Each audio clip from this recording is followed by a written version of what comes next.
Hello बच्चों। तो आज हमारा टॉपिक है कॉमन आयन इफ़ेक्ट।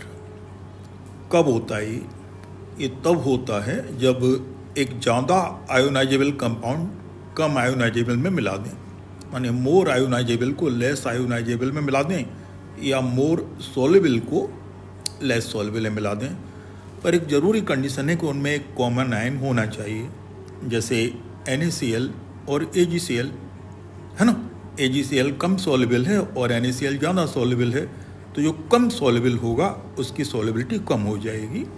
और ऐसा ही एक बढ़िया एग्जाम्पल है एसिटिक एसिड जो लेस आयोनाइजेबल है और हाइड्रोजन क्लोराइड जो मोर आयोनाइजेबल है, जानते हैं ना। तो अगर हाइड्रोजन क्लोराइड को एसिटिक एसिड में डाल दिया तो क्या होगा, तो बेचारा एसिटिक एसिड उसका डिग्री ऑफ आयोनेशन एकदम कम हो जाएगा, वैसे ही कम होता और कम हो जाएगा। तो इसका मतलब ये हुआ कि कॉमन आयन इफेक्ट का जो इम्पैक्ट है केवल दो चीज़ों पर पड़ता है, एक है सॉल्युबिलिटी और दूसरा है डिग्री ऑफ आयोनेशन, और वो भी जो वीक होता है उसी पर असर पड़ता है, स्ट्रॉन्ग पर कभी असर नहीं पड़ता है। तो अगर दोनों ज़्यादा सॉल्युबल हुए या दोनों स्ट्रॉन्ग आयोनाइजेबल हुए तो कॉमन आयन इफेक्ट होगा ही नहीं। जैसे HCl और सल्फ्यूरिक एसिड दोनों स्ट्रॉन्ग हैं, दोनों एसिड हैं, कॉमन आयन इफेक्ट नहीं होगा क्योंकि दोनों स्ट्रॉन्ग हैं। और क्यों नहीं होगा समझ में आ रहा है आपको कि दोनों में कॉमन आयन है फिर भी कॉमन आयन इफेक्ट तो नहीं होगा। ऐसा ही बेरियम क्लोराइड और सोडियम क्लोराइड, इन महान लोगों पर भी कॉमन आयन इफेक्ट नहीं होता है क्योंकि ये दोनों ही हाईली सॉल्युबल हैं। एक कम वाला होता तो हो जाता, तो हो जाता, पक्का है हो जाता, लेकिन इनमें तो नहीं होगा। समझ रहे हो ना।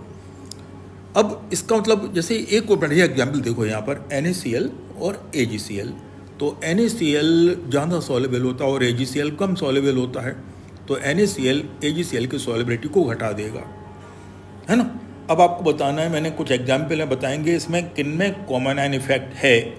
तो पहला है AgCl और AgNO3, इन दोनों से इसमें इस पेयर में कॉमन आयन इफेक्ट है या नहीं। ऐसे और भी पेयर हैं, acetic acid and carbonic acid. फिर अगला पेयर है थर्ड नंबर पर HCl एंड फिनॉल। आप बताओगे इस पेयर में जो लिखे हुए ना नंबर 2 नंबर 3, ऐसा ही अगले पेयर बनाए मैंने सोडियम क्लोराइड और पोटेशियम क्लोराइड, ये दोनों स्ट्रॉन्ग होते हैं। और नेक्स्ट एग्जाम्पल है ammonium hydroxide and ammonium chloride. तो इस पेयर पर होगा या नहीं होगा, कॉमन आयन इफेक्ट होगा या नहीं होगा। और अगले कुछ पेयर हैं sodium hydroxide and lead hydroxide और hydrogen chloride and propanoic acid.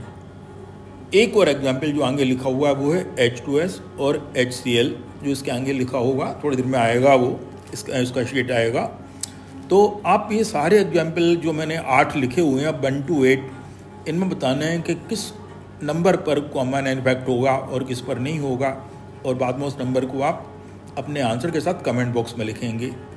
Thank you very much. आज नेशनल सिनेमा डे है, आज कम पैसों में सिनेमा देखने भी जा सकते हैं। Thank you very much.